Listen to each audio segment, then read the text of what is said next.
discutir sobre la morfología. La morfología. Por fin se quedaron callados. La morfología y la estructura bacteriana. Mira. ¿Ya? Eso es lo que vamos a discutir en esta primera clase. Ese va a ser el objetivo.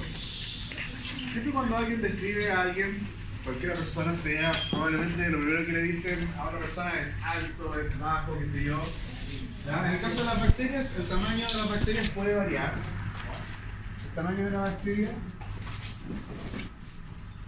podría variar entre los 0,1 micrómetros, probablemente las bacterias más pequeñitas van a tener un diámetro de ese tipo, hasta las bacterias más grandes que podrían medir 30 micrómetros. Precisamente la espiroqueta es una de las bacterias que podría tener este tamaño.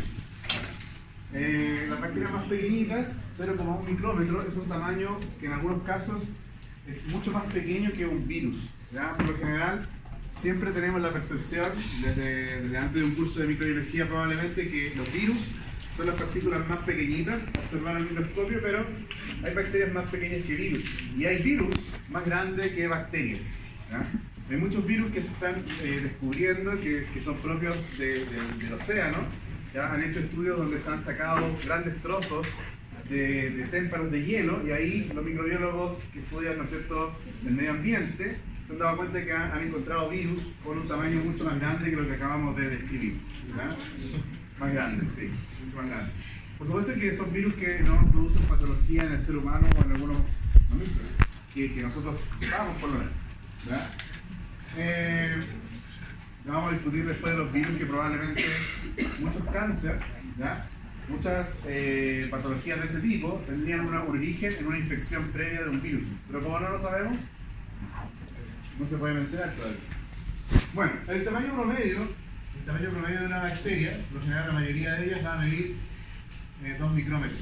¿Ya? Ese sería como el tamaño promedio de una bacteria. ¿Ya? Bueno, después, cuando alguien describe a alguna persona, yo les decía que lo primero que uno podría hacer referencia es al tamaño de la persona, la forma que tendría. ¿Ya? La forma de las bacterias, en este caso la morfología precisamente, son básicamente dos. Las morfologías de las bacterias son cocáceas, ¿ya? Son bacterias con células esféricas. Por favor, siempre imaginen a la bacteria con volumen. En este caso, una esfera sería como la pelota de algún deporte, excepto el rugby. ¿Ya? Pero por lo general, las cocáceas son así, redondas, esféricas. Piénsenlas con volumen. ¿Ya? Ese sería entonces el tipo de morfología. Y el segundo tipo de morfología serían los bacilos. Tendríamos entonces una cocácea, una bacteria esférica, y los bacilos entonces con esta forma tipo bastones o un rectángulo. ¿Ya? De hecho podríamos hablar que los bacilos tienen un lado más largo, ¿ya? Y otro más cortito, ¿ya? Como un rectángulo. De nuevo, piensen por favor los bacilos como una estructura tridimensional. ¿Ya? Y básicamente esa sería la morfología de las bacterias que vamos a ver en el curso. Otro tipo de morfología, específicamente para las arqueobacterias. Hay algunas arqueobacterias que tendrían formas estrelladas y otras que podrían tener formas cuadradas, pero no producen ninguna de ellas. Por supuesto que las arqueobacterias, la mayoría de ellas, viven en ambientes extremos. Las arqueobacterias por lo general son microorganismos que se encuentran en aguas de los geysers, por ejemplo, o aguas volcánicas donde la temperatura es mucho mayor, o microambientes que están llenos de, o con altas concentraciones de sal. Y los microorganismos que producen patología en el ser humano no están en estos casos en esos ambientes. Ahora, hay un tipo particular de bacilos, ¿ya?, que se denominan bacterias espiralares, que en realidad son bacilos que tienen curvaturas. ¿Ya? Dentro de las primeras bacterias espiralares vamos a encontrar a los vibrios, que serían bacterias con una única curvatura. Probablemente tienen que haber escuchado alguna vez sobre el vibrio cólera, es el prototipo de los vibrios. Después tenemos a los espirilos, que serían un bacilo que tendría más de una curvatura. Aquí se encuentran dos ejemplos característicos, que son las bacterias del género Campylobacter y el Helicobacter pylori, una especie que por ahí algún grupo escogió para hacer el póster. Y finalmente tenemos las bacterias que se conocen como espiroquetas. Aquí van a estar las bacterias más grandes, ¿ya? Las espiroquetas tienen entonces bacterias muy delgaditas, bacilos muy delgaditos, pero con múltiples curvaturas, ¿ya? Eso sería en cuanto a la morfología de las bacterias. Las bacterias, todas las bacterias se dividen por el proceso conocido como fisión binaria. Fisión binaria. Ese proceso de fisión binaria va a concluir cuando una célula que se denomina como célula madre, va a multiplicar tanto su material hereditario como todo el contenido citoplasmático de ellas, y entonces se va a terminar dividiendo en dos células que se denominan como células hijas y que son exactamente iguales. ¿Ya? Dígame. Profe, disculpe, ¿cuál es la diferencia entre los espiroquitas y las piroquetas? Las piroquetas simplemente tienen más curvatura. Sí, son muy delgaditas, se lo señalé en el momento, son mucho más delgaditas. Luego los pirilos, muchas veces las piroquetas, si usted intenta verlo en el microscopio óptico, no va a conseguir hacerlo, por lo tan delgadas que son. En cambio, los espirilos, como el Vibrio cholera o el Campylobacter, sí se pueden observar. Las piroquetas, en tanto, se tendrían que hacer otro tipo de tinciones. El proceso de fisión binaria es muy importante señalarlo porque lo que les voy a mencionar a continuación, ya hablamos de la morfología, vamos a hablar ahora sobre la disposición de las bacterias. La disposición bacteriana. Esto tiene que ver precisamente con lo que le acabo de señalar con la fisión binaria. Las células, cuando terminan por dividirse, siempre va a aparecer una célula hija en lo que se denomina un plano de división. Las células podrían, por ejemplo, como las cocáceas, podrían separarse completamente y generar dos células hijas que están completamente aisladas una de la otra. Por lo tanto, lógicamente, la primera disposición de la cual vamos a hablar es una disposición de aislada. Vale decir, tal como lo señalé en la primera oportunidad, las células estarían separaditas, tanto cocáceas como bacilos estarían en esa disposición. ¿Ya? Para solucionarles la vida un poco, el estudio de la microbiología, las bacterias pirilares, todas ellas, siempre van a estar aisladas. ¿Ya? Ahí terminamos entonces el estudio de las disposiciones de las bacterias pirilares. Siempre van a estar entonces aisladas. Eso significa que cuando la bacteria entra en el proceso de fisión binaria, concluye con ambas células hijas completamente separadas. ¿Qué va a pasar con las cocáceas y los bacilos? ¿Ya? Podrían permanecer formando diplos. Por ejemplo, esta cocácea, vamos a identificar un plano de división. Recuerden que es una esfera, por lo tanto ese plano de división podría estar en cualquier parte de esta estructura tridimensional, pero vamos a señalar puntualmente un plano de división. Entonces aquí va a aparecer la célula hija, y si bien no comparten nada, ni membrana plasmática, ni citoplasma, las bacterias permanecen ahí juntitas, formando estos diplos. ¿Ya? El ejemplo de un diplo bien característico es la Neisseria, ¿ya? La Neisseria gonorrea, la Neisseria meningitidis. ¿Ya? Al observarla al microscopio podemos inmediatamente identificar que forman estos diplos. Los bacilos, fíjense, les había mencionado que parecen un rectángulo, por lo tanto podemos distinguir un plano y otro plano. Un plano donde la célula es más larga que el otro donde es más angosta la célula. Entonces el plano de división de los bacilos es exclusivamente ese plano donde la célula es más angosta. De tal manera que un bacilo podría generar también diplos, identificando que siempre el plano de división es aquel lado del bacilo que es más angosto. La tercera disposición serían las cadenas.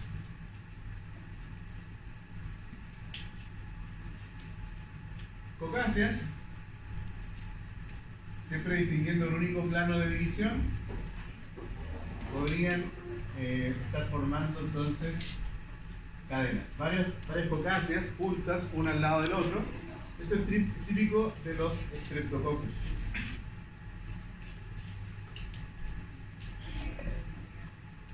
Los miembros de este género Streptococcus son los que generalmente forman entonces cadenas.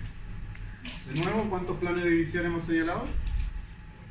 Solo uno, ¿ya? Cada cocácea tendría siempre un único plano de división. ¿Podrían los bacilos formar cadenas? Sí. Los bacilos también van a poder formar cadenas. Los miembros del género Bacillus también se observan muy bonitos así, formando largas cadenas. Bacillus. Vamos a tener una cuarta disposición, que son las tétradas.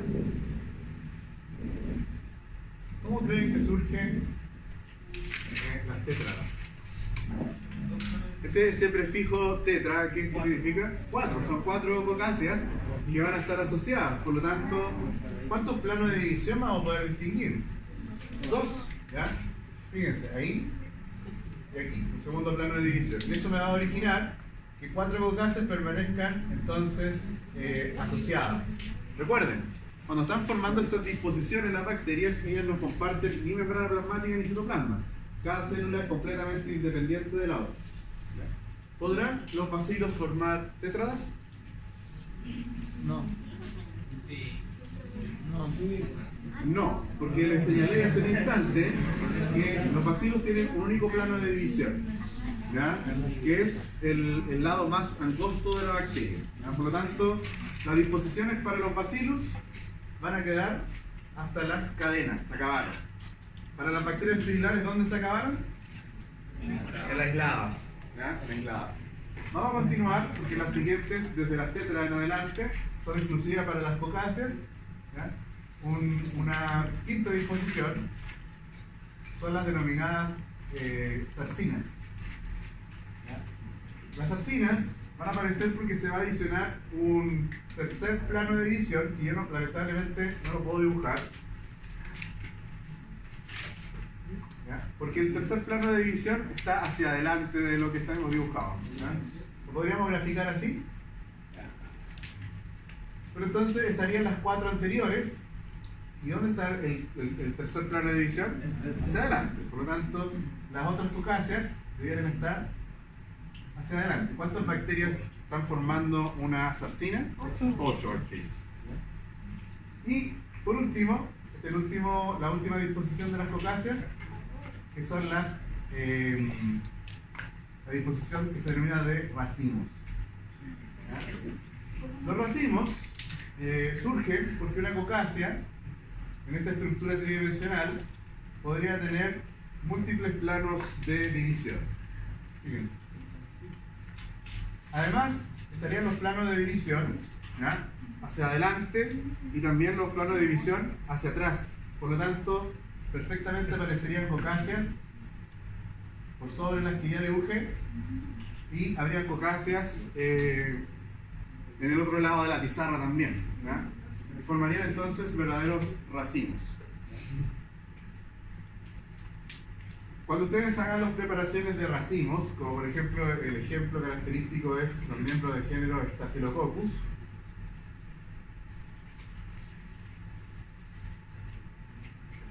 la especie de Staphylococcus, probablemente cuando ustedes disuelven estas bacterias para hacer la tinción, algunas de ellas se van a observar como tetras, otras como sarcinas, algunas van a estar aisladas.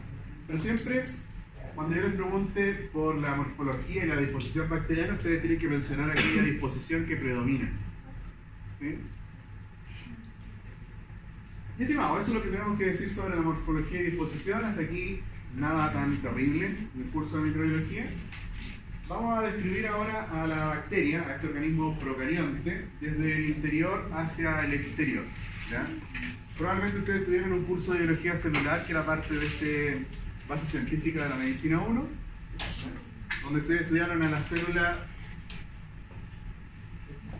eucarionte, ¿sí? Probablemente aprendieron que una célula eucarionte divide el espacio extracelular. El espacio intracelular, también conocido como citoplasma. ¿Quién separa estos dos compartimientos? La membrana plasmática. Y esa membrana plasmática, ustedes debieron haber aprendido que estaba constituida por una bicapa lipídica, ¿no es cierto? Por estos fosfolípidos que enseñaron ustedes. ¿Ya? La membrana plasmática. Y lo característico de esta célula eucarionte es la presencia de organelas. Y una organela muy importante para la célula eucarionte es el núcleo. ¿Ya? El núcleo. Aquí en el núcleo, ¿qué es lo que va a estar presente? El material hereditario. ¿Ya? Bueno, lo que nos interesa describir en esta clase es el organismo que es procarionte, en particular las bacterias. Voy a dibujar un bacilo. Es más cómodo para explicar todos los componentes de la bacteria a través de un bacilo. Y por supuesto que también esta célula va a estar compartimentalizada a través de una membrana plasmática. Entonces también existe esta membrana plasmática para las bacterias y es lo que separa el espacio extracelular del citoplasma. ¿Cuál es la función de la membrana plasmática? ¿Podrían saberlo? Transportar. Selectividad. Esta bicapa lipídica es una membrana semipermeable. ¿Quién puede difundir por esta membrana? Agua. Agua, fácilmente. ¿Por qué proceso? Difusión simple. Osmosis, ¿no es cierto? Sí. ¿Quién más podría difundir libremente por esta bicapa lipídica? Gases. Los gases. ¿Ya? Y algunos iones. ¿Cómo van a difundir los iones? Dependiendo de la concentración. Siempre es en favor del ingrediente, vale decir.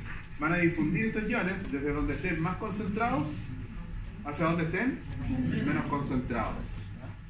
¿Cómo se podría difundir un ion en el sentido opuesto? ¿Qué va a ser necesario? Va a ser necesario un canal, ¿ya? Y probablemente ese canal va a estar constituido por proteínas. ¿Ya? Las membranas plasmáticas, igual que las eucariontes, están constituidas no solamente por lípidos, sino que también podrían haber aquí proteínas que forman canales, ¿ya? Canales para transportar iones o incluso proteínas que van a transportar elementos hacia el interior de la bacteria, pero también asociados ¿a qué? Al gasto de una energía, ¿ya? De una molécula de ATP en este caso. Ahora, ¿las proteínas estarán solas?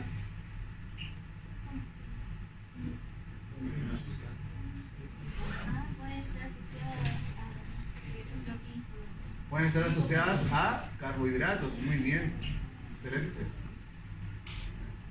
Esas proteínas podrían estar asociadas a carbohidratos. Vamos a colocar acá estas cadenas de carbohidratos. También los lípidos se podrían asociar a carbohidratos. Bueno, pero estábamos llegando a las funciones de la membrana. Por lo tanto, las funciones son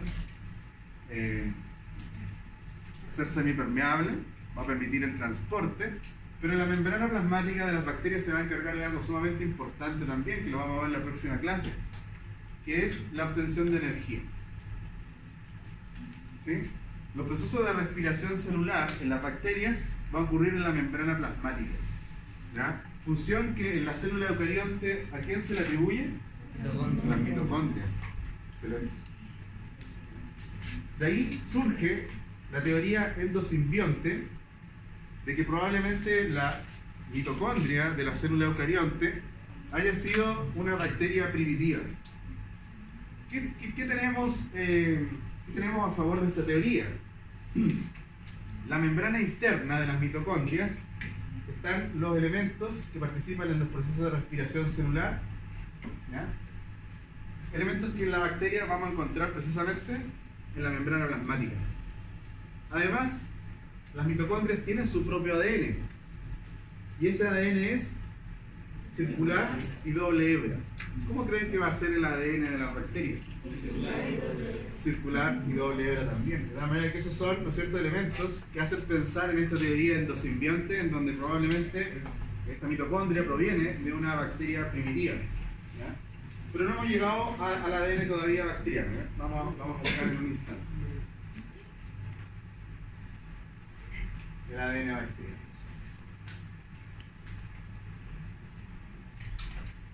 Bueno, ya hemos señalado entonces quién va a diferenciar o quién va a marcar los límites del espacio extracelular del citoplasma es la membrana plasmática.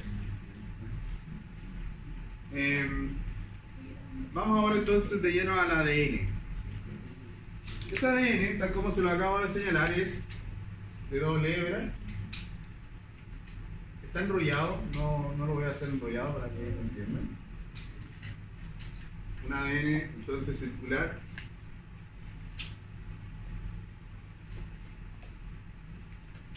¿Cuál es el tamaño promedio de una bacteria? 2 micrómetros. ¿Alguien tiene una regla? ¿Alguien tiene una regla? ¿Sí? Acá tenemos una regla. Ah, pero está horrible esta regla. No me sirve esa regla, están borrados. Gracias, señorita. Solo sirve para subrayar. Gracias. Estimado, acá tenemos una regla. ¿Ya? Señorita. Susi. Es Susana, ¿no es cierto?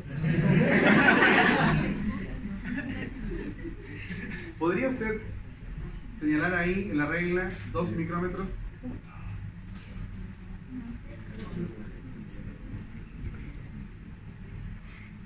¿Puede señalarlo, no? ¿Cuánto es un micrómetro? Todos en una regla hemos visto o tenemos por convención o sabemos qué es lo que es un milímetro. ¿Sí o no? ¿Eso habría que dividirlo por cuánto? Por 1000. Vamos a dividir un milímetro en 1000 y eso va a ser un micrómetro. Las bacterias miden dos de esas cosas que ustedes no me pueden señalar en una regla. ¿Ya? Para poder ver micrómetros tendríamos que verlo a través del microscopio. Si yo corto el ADN, este ADN doble hebra, de una bacteria que mide 2 micrómetros, yo hago un corte ahí en ese ADN doble hebra que ustedes me acaban de señalar y lo extiendo, el tamaño del ADN, habíamos dicho que el tamaño de la bacteria era 2 micrómetros. Si yo extiendo el ADN de una bacteria de 2 micrómetros, el tamaño del ADN sería 2 milímetros. ¿Sí? No sé de quién era la regla. Alexi, ¿no? Gracias. Para los que todavía no pueden entender esta relación, vamos a plantear una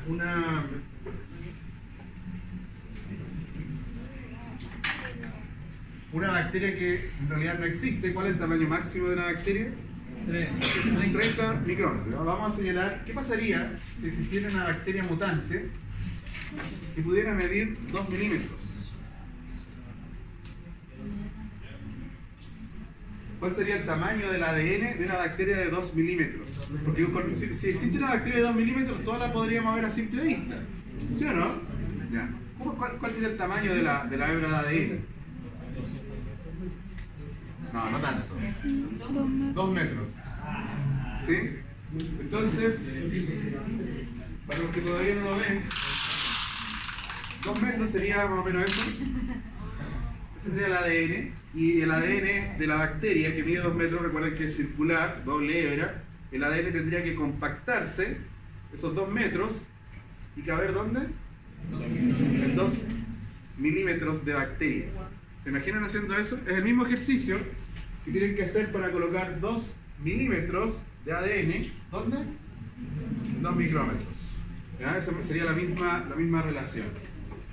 Entonces, ¿A dónde quiero llegar con todo esto? Que acá he dibujado el ADN doble hebra de la bacteria, pero súper esquemático, porque en realidad todo el citoplasma de la bacteria estaría ocupado por ¿qué cosa? Por el ADN. No tiene otra opción. Bueno, les decía que vamos a caracterizar esta bacteria desde el interior hacia el exterior, entonces el ADN ocuparía casi todo el citoplasma y de hecho el lugar donde se establece el ADN bacteriano se denomina procarión, que sería el lugar donde se encuentra el ADN. Pero el procarión sería básicamente todo el citoplasma de la bacteria, ¿ya? Porque no hay otra opción. Tanto el ADN que estaría ocupando todo el citoplasma. Ahora, el ADN doble hebra de la bacteria no es el único material hereditario que ellas poseen. Habría otro elemento accesorio que también son ADN, pero de menor tamaño. Y estos elementos accesorios se denominan plásmidos. Los plásmidos. Sin embargo, los genes que son necesarios para la vida de la bacteria son exclusivos del ADN bacteriano. Hay algunos textos que han mantenido por error denominar el cromosoma bacteriano. No sé si han tenido la oportunidad de leer un texto o han escuchado que alguien se refiera al cromosoma bacteriano. Eso es un error, porque para hablar de cromosomas significa que el ADN está enrollado ¿dónde? En las histonas. ¿Sí? Entonces, en las bacterias nunca el ADN se asocia a proteínas. ¿Ya? Siempre está en estado libre. ¿Ya? Por lo tanto, decir cromosoma bacteriano es un término que estaría mal utilizado. ¿Ya? Algunos textos insisten en utilizarlo solamente para hacer referencia a que hay un doble hebra de ADN, ¿no es cierto?, circular, digo. Si todo el ADN como útil está en procarión, ¿de qué me sirve el plástico? Ah, muy bien. ¿Ya? Eso lo vamos a estar discutiendo entre esta clase y la próxima. ¿Ya? Y hay algunos genes de virulencia que también estarían dentro de los plásmidos. ¿Ya? Pero vamos a estar hablando de eso, no nos adelantemos. ¿Ya? Pero qué bueno que ya lo tenga en mente. Si precisamente algunos genes de resistencia o algunos genes, por ejemplo, para producir toxinas, estarían aportados por los plásmidos. ¿Qué cosa tengo que decir de los plásmidos para esta clase? Que los plásmidos se heredan de manera independiente del cromosoma, del ADN bacteriano. ¿Ya? ¿Qué significa esto? Cuando una bacteria entra en fisión binaria, el ADN bacteriano tiene que estar en ambas células hijas. ¿Sí o no? De lo contrario, darían origen a una bacteria que no podría sobrevivir. Resulta que los plásmidos, que los vamos a dibujar acá en azul en esta oportunidad, los plásmidos se replican independiente del ADN bacteriano. Vale decir que una bacteria podría tener en determinado momento 3 copias del plásmido y no se heredan de manera equitativa. Por lo tanto, por ejemplo, una célula hija podría recibir solo uno de estos plásmidos y la otra 2. Al poco tiempo, la bacteria que recibió solo un plásmido, como se multiplican independiente de la fisión binaria, la bacteria que recibió solo uno de los plásmidos podría tener inmediatamente 4 plásmidos. ¿Sí? Y como la división de las bacterias es tan rápida, si esta bacteria se comienza a dividir, perfectamente podría ocurrir. El ADN bacteriano es igual para ambas células hijas, pero podría ocurrir que los 4 plásmidos sean heredados solo a una de las bacterias hijas. La otra se quedan sin plásmidos. ¿Sí? Digamos. Los plásmidos tienen un segmento que les permite, ¿no es cierto?, comenzar a duplicarse independiente del ADN. En cambio, el ADN bacteriano tiene que comenzar todo este proceso de división, un poco parecido al ciclo celular, ¿ya? Pero el plásmido es independiente. Bueno, ¿qué vamos a tener en el ADN y los plásmidos? Vamos a tener genes. Esos genes se tienen que transcribir, se tienen que expresar. ¿Quién se encarga de hacer esas transcripción? ¿Qué enzima se encarga de comenzar a leer un segmento de gen y convertirlo en ARN mensajero? ¿Cómo se llama esa enzima? ARN polimerasa. ¿Qué tipo de enzima va a encargarse de hacer una réplica del ADN?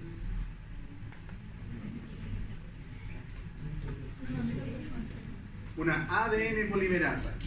¿Sí? Por lo tanto, estas enzimas también están presentes en las bacterias. ¿Ya? Por lo tanto, al poco tiempo podríamos ver que un gen se transcribe, y se transcribe en ¿qué cosa? Un ARN mensajero. ¿Quién va a traducir el ARN mensajero?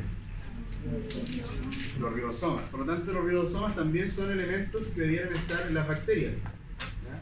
Los ARN van a encargarse de traducir ese mensajero en una proteína. Podría ser que esta proteína termine siendo una enzima. ¿Ya? Ahora, ¿qué pasa si es una proteína de superficie, una proteína de membrana? Supongamos que esa proteína de que se transcribió. Fíjense que la proteína esta, que está en la membrana, tiene algo asociado a ella. ¿Qué es lo que está asociado a esa proteína de superficie? Un carbohidrato. En la célula eucarionte, ustedes aprendieron que la adición de los carbohidratos, ¿dónde ocurre? En el Golgi, ¿sí o no? Pero el Golgi es una organela, ¿sí o no? Y en la célula bacteriana no hay organelas. Por lo tanto, ¿dónde ocurre la adición de estos carbohidratos? Ya, porque también grafiqué ahí que hay lípidos que tienen asociados carbohidratos. Por lo tanto, ¿cómo ocurriría esa adición de carbohidratos si no hay organelas en el exterior? Excelente. Precisamente, los carbohidratos se van a adicionar en el exterior. Por eso acá yo les grafiqué, por ejemplo, una enzima. Esa enzima podría ser deliberada hacia el exterior. Y esta enzima es la que se encargaría de remover el carbohidrato de alguna parte externa y asociarlo entonces ya sea a un lípido o a una proteína. Bueno, hemos llegado aquí a la parte más externa de la bacteria. Hemos llegado a una parte súper importante de la bacteria, porque la bacteria va a tener un elemento por sobre la membrana plasmática que es la famosa pared celular. En el caso de las células eucariontes, la célula animal ¿tiene pared celular? No, pero sí en el caso de las células eucariontes sí lo tienen.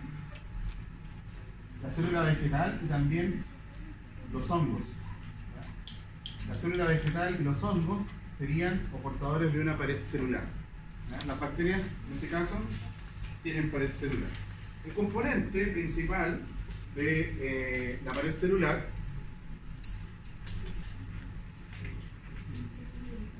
el peptidoligano.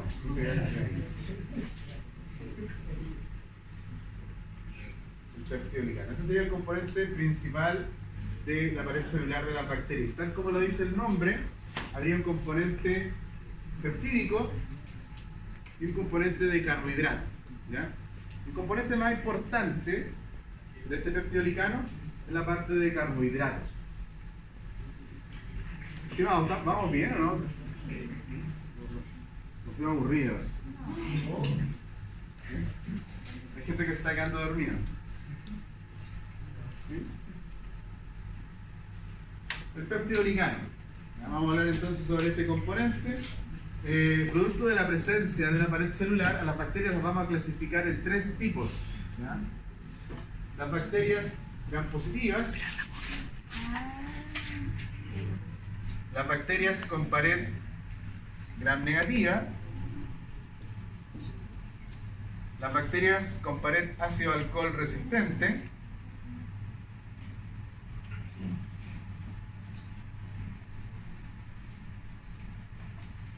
y por último, acá con un asterisco, porque en realidad vamos a encontrar un cuarto tipo de bacterias que se denominan como bacterias atípicas, y la razón es que estas bacterias ¿ya? No poseen o no existe pared celular en ellas. ¿Ya? Entonces, producto de la pared celular, vamos a poder clasificar a las bacterias en tres tipos de pared: gram positivas, gram negativas y ácido alcohol resistente. ¿Ya? Y un cuarto grupo de bacterias que en realidad carecen de peptidoligano. No poseen peptidoligano. Les había dicho que el principal componente del peptidolicano es el esqueleto de carbohidratos. Son dos, ¿ya?, azúcares que participan. No hay ningún gen que exprese para un azúcar, por lo tanto, los monosacáridos que están involucrados aquí, ¿de dónde los tiene que obtener la bacteria? El medio Desde extracelular. el medio, ¿ya? Estos dos monosacáridos son el N-acetilmurámico, o NAM, N-acetilmurámico, y N-acetilglucosamina.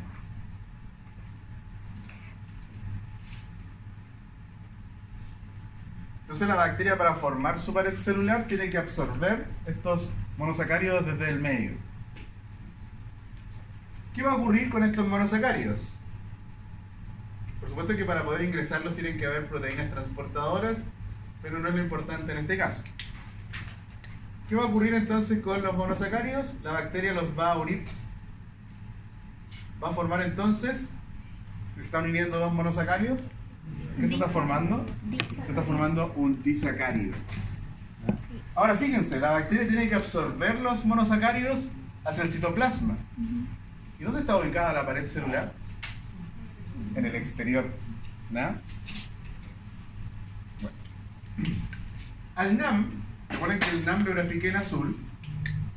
Al NAM, la bacteria, una vez que se haya formado el disacárido, la bacteria le va a adicionar un pequeño fragmento peptídico de 5 aminoácidos. Y esa es la unidad estructural del peptidolicano. Otra proteína, que es el bactoprenol, se va a encargar de enviar el disacárido con los 5 aminoácidos acoplados al disacárido, los va a enviar entonces al exterior. Y se va a formar entonces el peptidolicano fuera de la célula. Entonces, tengo acá la superficie de la bacteria. ¿Cómo se llama la proteína que envía el disacárido hacia el exterior? El bactoprenol. El bactoprenol. ¿Qué es lo que está enviando hacia el exterior el bactoprenol? Está enviando siempre un NAM unido a quién? A un NAC Y una cadena. N-acetilmurámico y N-acetilglucosamina. Y el NAM tiene asociado aquí, ¿qué cosa? 5 cadenas una cadena cortita de 5 aminoácidos. ¿Ya? Por lo tanto, el bactoprenol, que es esta proteína que se encarga de enviar hacia el exterior, ¿cierto?, va a estar enviando una gran cantidad de estos elementos, de estos disacáridos. Voy a dibujar acá uno aquí. Todos estos azules, ¿qué son? El NAM. El NAM está asociado ¿a quién? Al NAC. Se me están deformando los monosacáridos, pero aquí es para que no se aburran. Lo voy a hacer un poquito más rápido. Entonces siempre el NAC unido al NAM. Todos los NAM tienen entonces, traen con ellos un pequeño fragmento peptídico de 5 aminoácidos. 5 aminoácidos. Se deformó la cadena peptídica.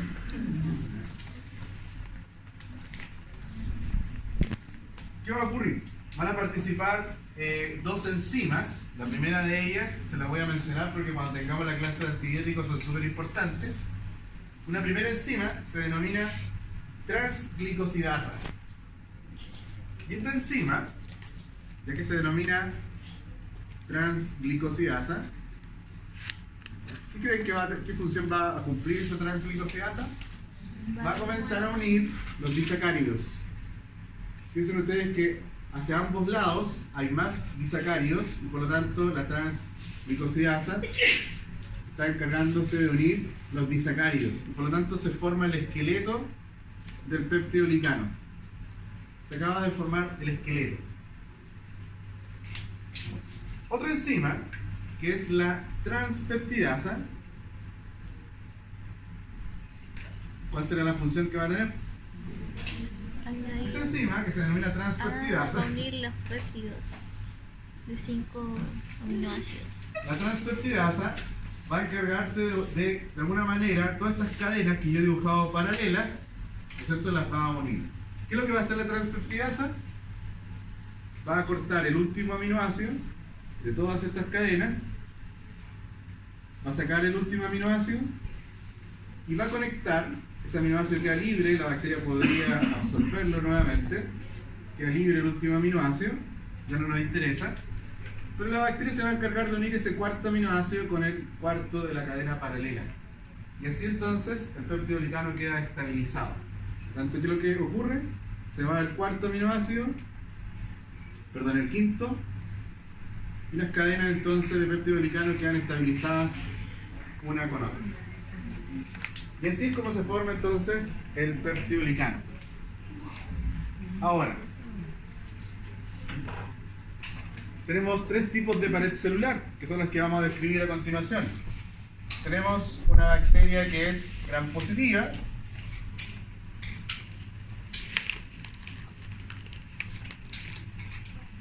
Las bacterias denominadas como gram positivas tienen una gruesa capa de peptidoglicano alrededor de ellas. ¿Cómo se estabilizan estas cadenas paralelas de peptidoglicano? ¿Lípidos? Con la transpeptidasa, ¿sí o no? ¿Estamos Sí. claros con eso, no? Sí. Pero en este momento, la bacteria gram positiva tiene al peptidoglicano flotando alrededor de ella. De tal manera que las bacterias gram positivas evolutivamente incorporaron un lípido, que son los ácidos teicoicos, y la función que tienen los ácidos teicoicos es atravesar todo el peptidoglicano y terminar anclando el peptidoglicano a la membrana plasmática de la gram positiva. Entonces, así luciría, ¿ya?, la pared celular de la gram positiva. ¿Qué componente hemos mencionado? Membrana plasmática. ¿Qué más? La pared El celular. peptidoglicano. Peptidoglicano. El lípido. ¿Qué más? ¿Y este lípido qué es? El ácido Teicoico. teicoico. Ese sería entonces básicamente una pared gram positiva.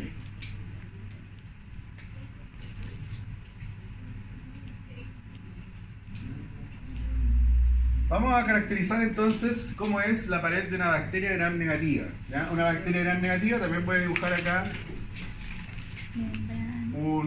una membrana plasmática, solo que una gran diferencia con la gram positiva de las gram negativas es que las gram negativas tienen una doble membrana, ambas constituidas por una bicapa lipídica, ¿ya? Tanto la primera membrana como la segunda. Fíjense, una membrana quedó hacia el interior y otra al exterior. Por lo tanto, ¿cómo creen que se denominaron estas membranas? Membrana interna y la otra es la membrana externa. Fíjense que acá entre las membranas ha quedado un espacio, ¿ya?, que se denomina espacio, ¿ya? ¿Ya? Ahí, en ese espacio que se ha denominado espacio periplásmico, Yo le había puesto intermembrana. ¿ya?, espacio periplásmico es el que queda entonces entre la membrana interna y externa, y aquí la bacteria gram negativa va a tener una delgada capa de ¿qué cosa creen ustedes?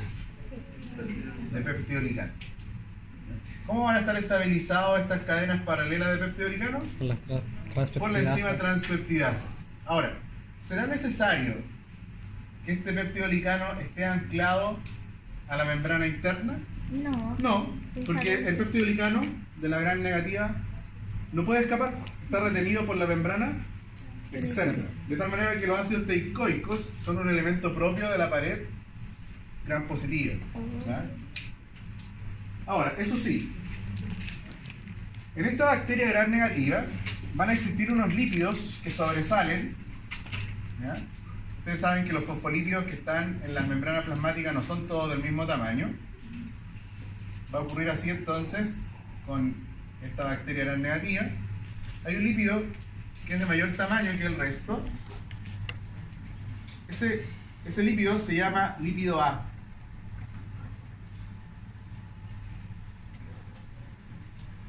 y está entonces distribuido en toda la membrana externa de la bacteria gram negativa. Ese lípido A no está solito, sino que se encuentra asociado a un carbohidrato que se denomina o ha recibido el nombre de antígeno O. Por lo tanto, esto que he dibujado aquí, esas cadenas de carbohidratos, se denominan antígeno O. Y juntos forman un componente súper importante de las bacterias gram negativas que se conoce como lipopolisacárido, o las siglas LPS, lipopolisacárido. Ese componente es súper importante, sobre todo si pensamos en infecciones. Las bacterias gram negativas van a ser capaces de estimular una serie de eventos en la persona que padece de una infección por un gram negativo y están determinados por el lipopolisacárido. Por tal razón, al lipopolisacárido también se le denomina como una endotoxina.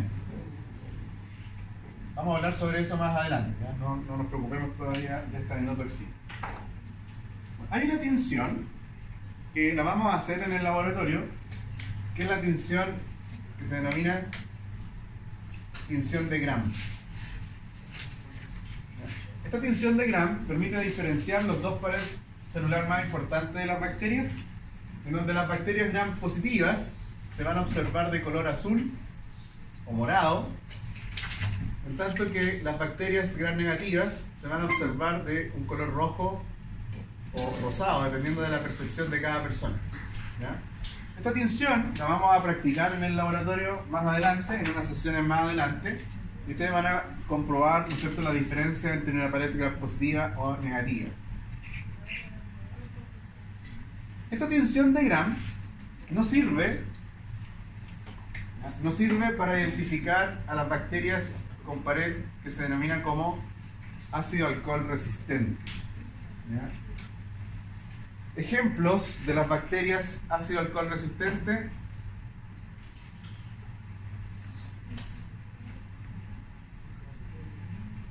son las bacterias del miembro Mycobacterium. Mycobacterium. Dos especies importantes de este género es el Mycobacterium tuberculosis. ¿Qué enfermedad creen que va a producir? Tuberculosis, ¿sí? Somos nada. Y el Mycobacterium lepra. ¿Qué enfermedad va a producir? La lepra. ¿Ya? Son las dos especies importantes a nivel clínico dentro del género Mycobacterium. Ambas, tanto el Mycobacterium tuberculosis como el Mycobacterium lepra, son bacterias con pared ácido alcohol resistente. Una persona que tenga tuberculosis, o se sospeche que tenga tuberculosis, uno de los exámenes que se le solicita es una baciloscopía.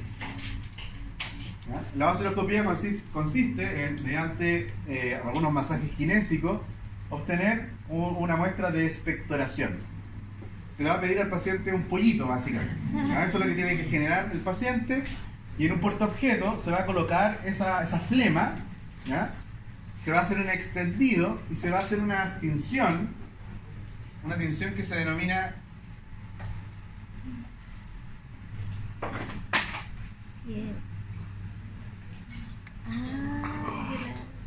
es la tinción de Ziehl-Neelsen, ¿ya? Si ustedes sospechan que un paciente pueda tener tuberculosis o lepra, ustedes deben indicarlo en la orden hacia el laboratorio de microbiología, porque si ustedes no lo indican, probablemente el laboratorio, el tecnólogo médico, va a realizar ahí una tinción de Gram y no va a encontrar absolutamente nada. ¿Sí? Entonces el tecnólogo le va a informar que la muestra estaba negativa, y en realidad el error de quién fue. Fue el médico que no informó que estaba sospechando de qué cosa, de tuberculosis o lepra, que se tenía que aplicar otro tipo de tinción. ¿Ya? Yo les voy a explicar por qué la tinción de Gram no tiñe a la bacteria ácido alcohol resistente. ¿En qué consiste entonces una bacteria ácido alcohol resistente? También hay una membrana plasmática, hay una gruesa capa de peptidoglicano,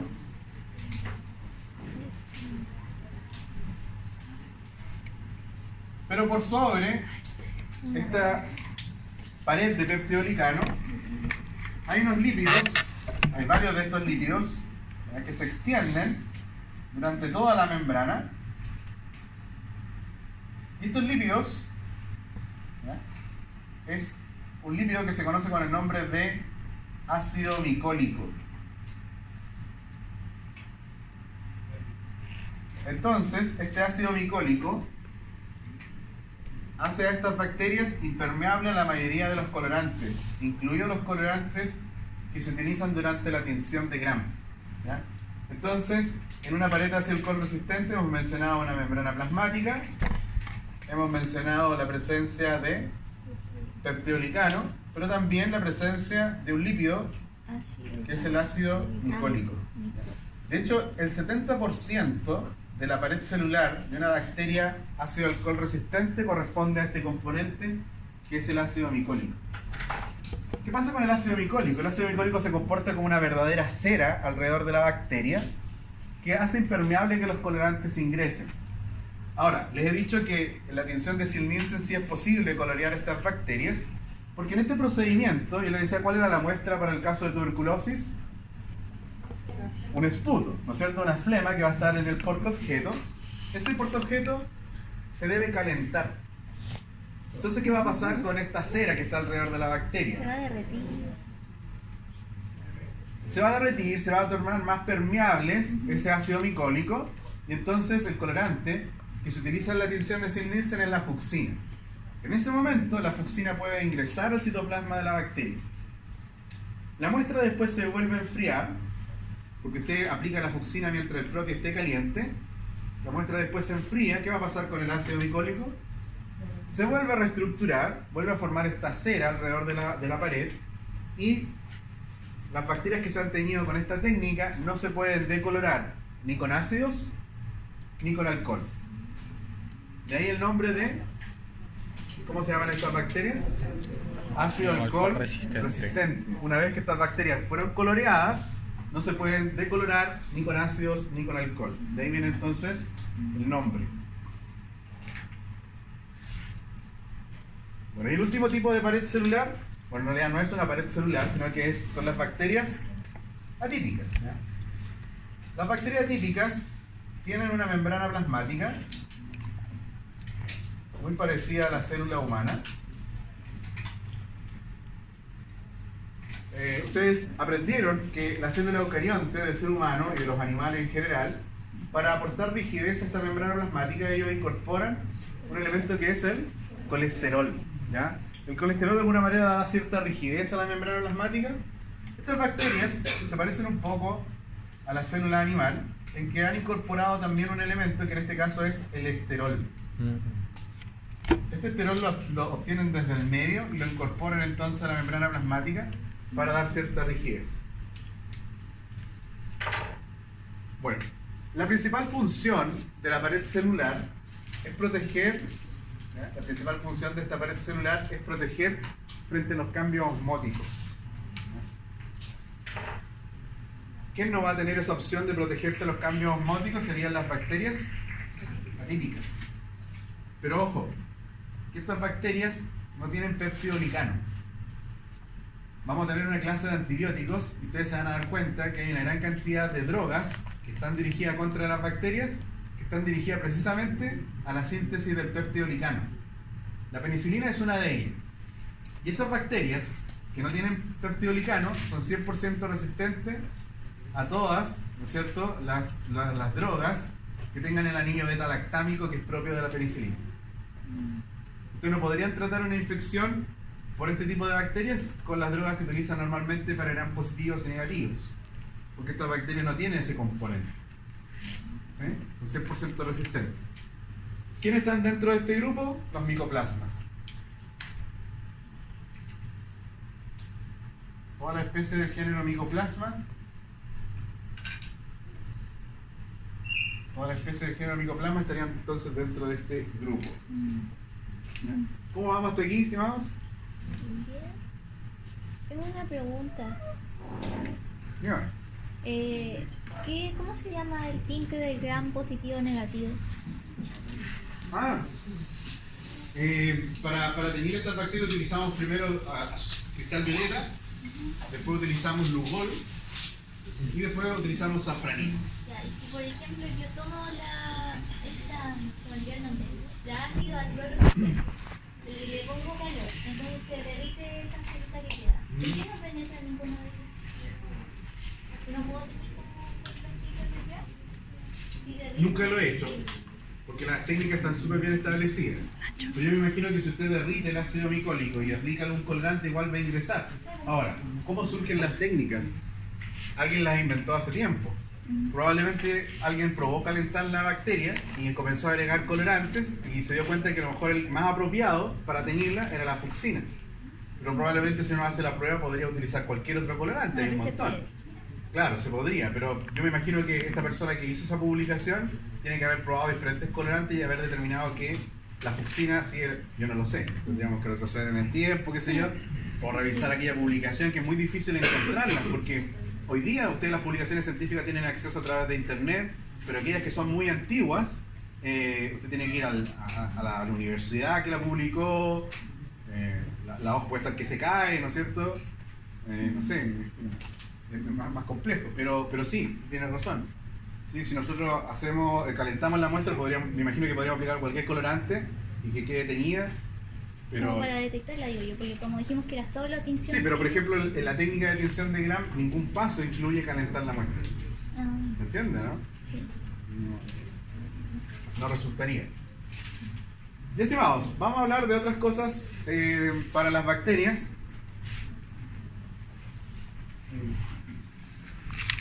Las bacterias forman también un glicocáliz.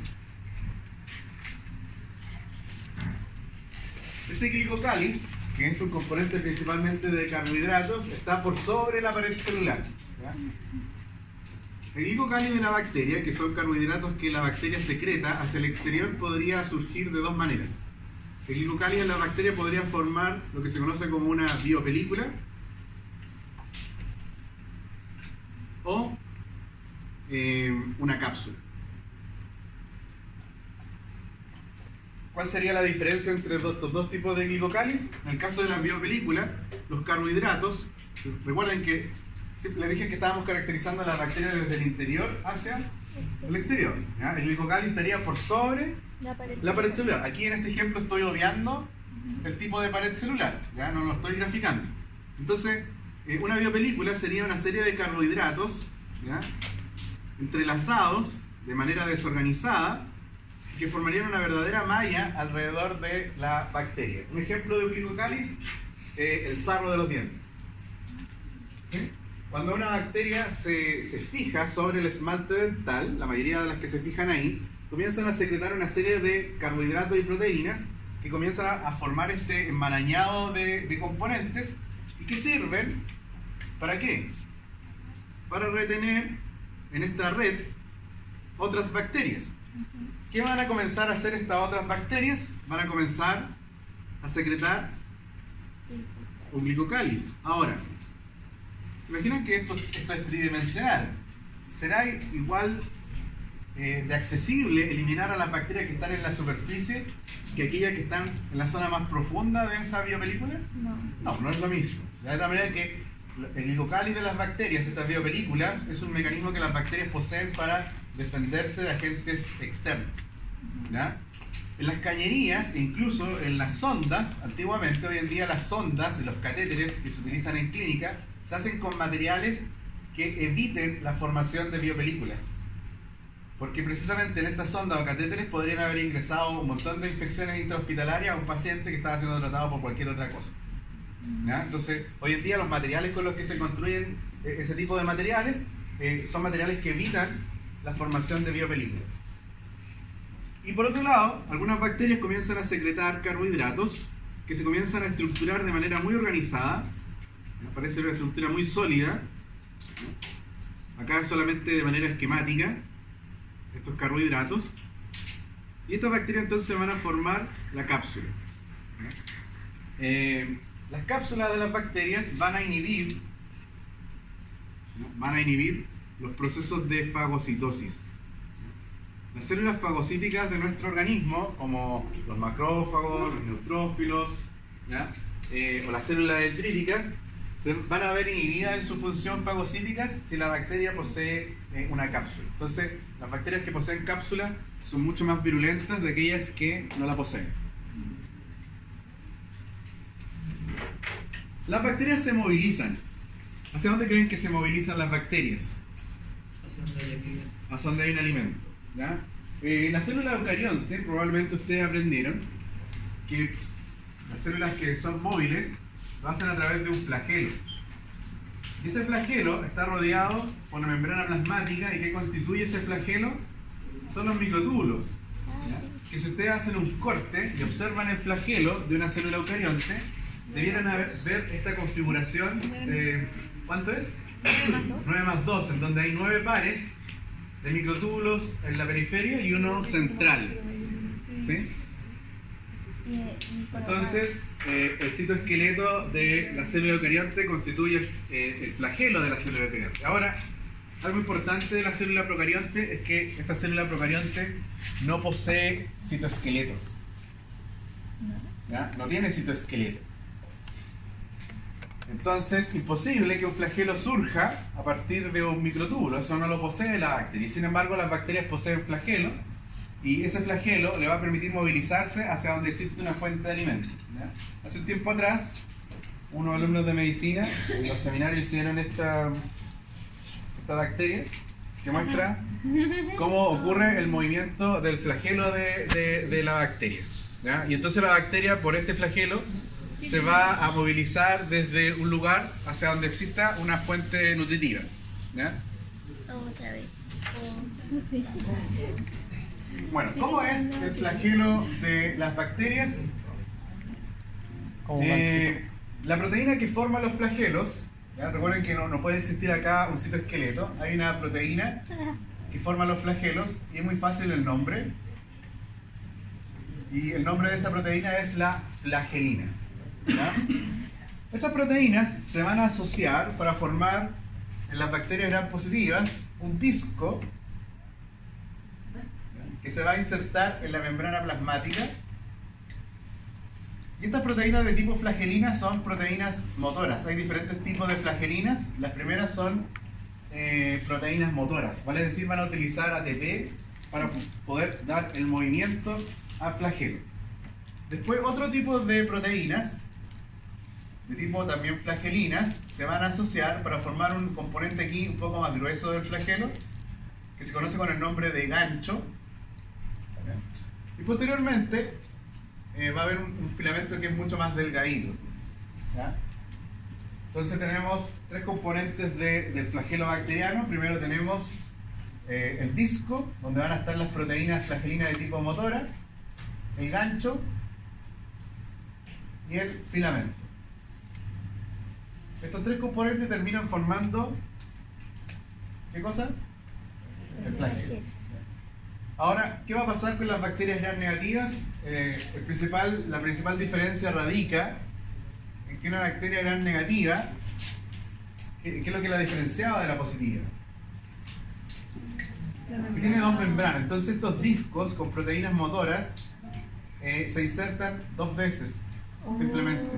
¿Ya? Forman acá dos discos con proteínas motoras.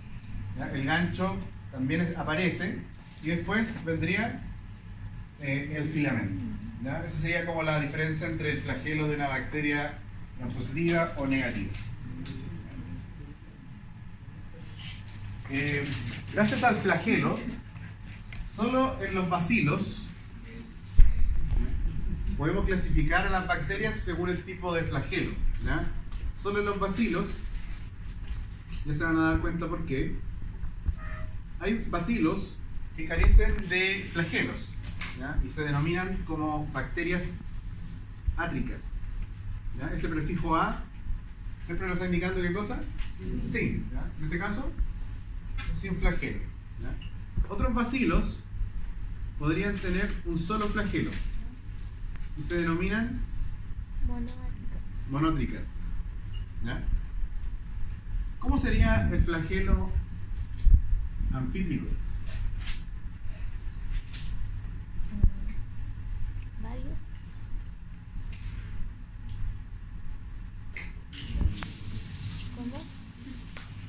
uno adelante y otro atrás. ¿Sí? Serían flagelos, uno o más flagelos en ambos polos del bacilo. ¿Ya? Ese sería un flagelo anfítrico.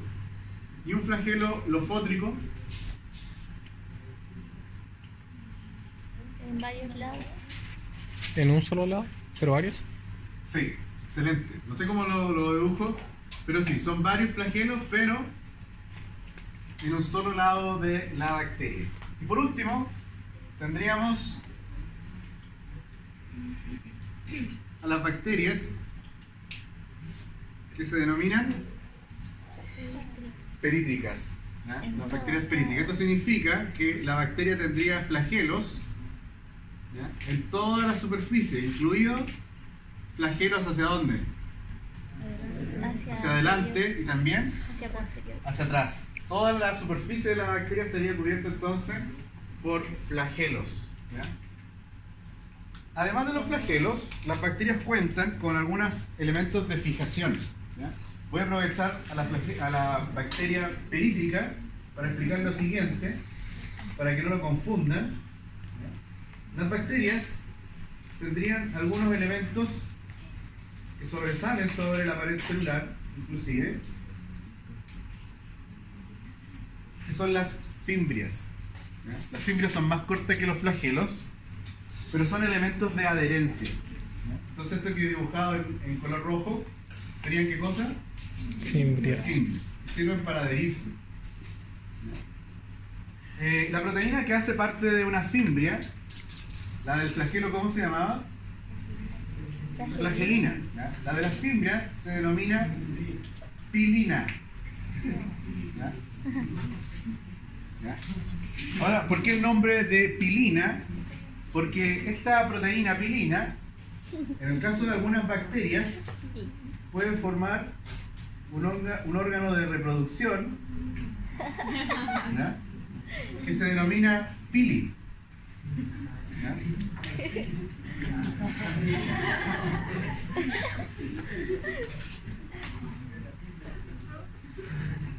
Y entonces el pili va a permitir unir el citoplasma de una bacteria con el citoplasma de otra, y así compartir cierto material hereditario del cual vamos a discutir en la próxima clase del curso. ¿Ya? Entonces, tanto las fimbrias como el pili, ¿por qué están compuestos? Por pilina. Por la proteína pilina. ¿Ya? ¿Hasta qué hora termina esta clase? 4:40. ¿Y son? 4:20. Ah, ya, tenemos tiempo entonces. Nunca había terminado esta clase tan rápido. ¿Ya? Un evento, sí, estimado. ¿Todas las bacterias tienen No, solo algunas. ¿Sí? Algunas tienen flagelos, otras tienen flagelos y fimbrias, otras solo tienen fimbrias. Una bacteria podría ser átrica y tener fimbrias, o no tener flagelos, no tener fimbrias, pero sí tener pili. ¿Ya? No todas las bacterias producen oligocáliz. ¿Ya? No es para todas, solo algunas de ellas. Qué bueno que lo pregunta, señorita. Porque el evento que me falta explicar para esta clase, y con esto terminamos, ¿ya?, para las personas que están sufriendo en esta clase, es la espora.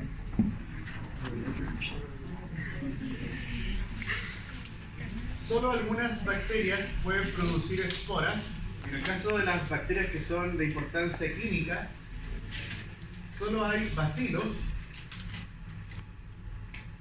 Solo hay bacilos gram positivos, ¿ya?, que pueden producir entonces esta forma de resistencia que es la espora. ¿Ya? Se ha detectado que algunas bacterias, incluso cocáceas gram negativas, que también pueden producir esporas, pero no son de importancia médica. ¿Ya? Por el curso hay dos géneros que pueden producir esporas, que es el género Clostridium y el género Bacillus. ¿Ya? Bien. Allá vamos. ¿Sí? Eso es lo que vamos a explicar. ¿Ya? La espora, ¿ya?, se va a diferenciar de la forma vegetativa de la bacteria. Todo lo que yo he escrito aquí, todo esto, el proceso de fisión binaria, la expresión de un flagelo, todo esto es propio de una forma que se denomina como forma vegetativa de la bacteria. La forma vegetativa de la bacteria es la que se puede alimentar, ya que la forma vegetativa se alimentó, puede producir energía, ya que tiene energía, finalmente lo que puede hacer es reproducirse. ¿Ya? La espora corresponde a la forma de resistencia de la bacteria. Entonces, en una forma de resistencia, la bacteria no puede alimentarse, ya que no puede alimentarse, no puede producir energía, y si no puede producir energía, no puede finalmente reproducirse. ¿Ya? La espora es la forma de resistencia de las bacterias y son las formas más difíciles de destruir. ¿Ya? De hecho, cuando veamos los materiales, mañana en el laboratorio hay un material que es el autoclave y el pupinel, que son dos formas que se utilizan, dos materiales que se utilizan en el laboratorio de microbiología que tienen por finalidad esterilizar los materiales. Cuando yo digo que algo que está estéril en microbiología no es que no se pueda reproducir, ¿ya? Sino que es un material que estaría libre de esporas. ¿Sí? Ahora, ¿qué especies de bacilo gram positivo vamos a estudiar en este curso? Son las especies de Bacillus, el género Bacillus. Ahí está el Bacillus anthracis, que provoca el anthrax. ¿Ya? Y está el género Clostridium. Las especies de Clostridium producen, por ejemplo, el Clostridium tetani. ¿Qué enfermedad? El tétanos. ¿Ya? Les voy a dar un ejemplo, estimado. Imagínense que ustedes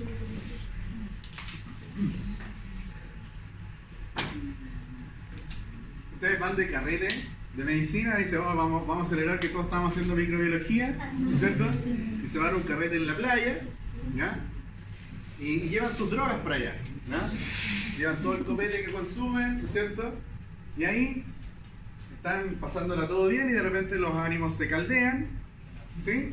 Y un compañero flight no haya nada mejor que tomar una botella, ¿ya? De las que habían traído y se la quiebra en la cabeza a otro compañero.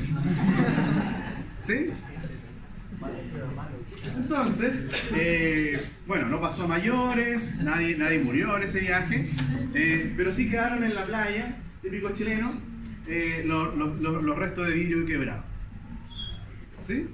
Entonces, pasa el tiempo, pasan los días, ustedes ya volvieron a sus actividades, están haciendo el laboratorio de microbiología, y en la playa quedaron los restos de vidrio, y ahí precisamente pasó caminando un perro. Entonces, los perros son portadores de estas bacterias, del género Clostridium. Y una de las bacterias que ellos pueden portar de manera, como parte de su microbiota intestinal, es el Clostridium tetani. Y otros bacillus también. No le da tétanos porque la bacteria está en condiciones, ¿no es cierto?, de equilibrio con otras bacterias en el intestino. ¿Ya? ¿Qué va a pasar entonces cuando el perro defeque sobre estos vidrios? Él va a defecar al Clostridium tetani, que está en la forma de vegetativa, va a defecar ahí, y entonces en las fecas estas bacterias todavía tienen alimento, por lo tanto la bacteria se va a mantener en su forma vegetativa hasta que todavía tenga alimento. ¿Sí o no?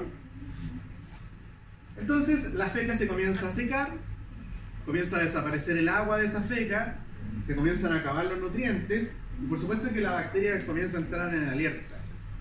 ¿Qué va a hacer esta bacteria? Algunas bacterias se van a sacrificar, por ejemplo acá tenemos la forma vegetativa del Clostridium, que están en la feca de esa que dejó ahí el perrito sobre el vidrio, y entonces algunas de ellas mueren, algunas bacterias mueren y sirven de alimento para las que todavía sobreviven. ¿Ya? Voy a ampliar acá un poquito lo que va a ocurrir con este bacilo. Este bacilo se va a comenzar a dividir. Fíjense, está haciendo un proceso de fisión binaria. Recuerden que es un bacilo, por lo tanto lo hace ¿por qué lado? Por el lado más angosto. ¿Ya? Entonces, recuerden que es el proceso de fisión binaria. cada una va a adquirir el cromosoma, ¿sí o no? Una de estas células se va a convertir en la espora, la forma de resistencia. Para convertirse en la espora, algo que va a ocurrir para mantenerse latente, sin alimentarse, sin energía, sin reproducirse, básicamente lo que estoy diciendo con todo eso es que el metabolismo de la bacteria va a caer a cero. ¿Cómo la bacteria se asegura de que el metabolismo llevarlo a cero? Deshidratándose. Entonces, mientras una de estas células se deshidrata, ¿qué está pasando aquí con la otra? La otra, el metabolismo tiene que estar a full, porque resulta que esta es una bacteria con qué pared yo les decía que es. Si es un bacilo gram positivo, ¿qué es lo que tendría acá? Una gran cantidad de peptidolicano y ácido teicoico. Pero mientras una de las bacterias, mientras todavía está en división, una de ellas ha optado por ser la espora, por convertirse en la espora, por lo tanto está liberando agua. Esta no podría estar sintetizando ningún elemento, porque ya está liberando, ¿qué cosa? Está liberando del agua. Por lo tanto, la otra célula, la que todavía está acoplada a ella, le va a dar la propiedad de sintetizar aún más peptidolicano a esta espora.